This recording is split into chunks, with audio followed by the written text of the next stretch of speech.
left for me, or is that going to be it? Okay, we're crossing the old water here.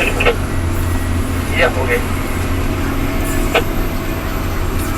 I was grading the north side of this. They've been trying to repair this so that we can have access to Melita to get prescriptions and everything. I'm actually bringing prescriptions back over that someone dropped off to the north side here. But yeah, she's flooded. And this is a main road. It's called the Tilston Road.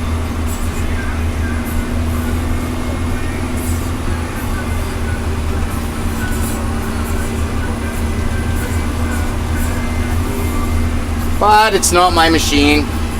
I plowed ice roads with 7 inches of water because it wasn't my truck, so I'll do anything if I'm not losing money.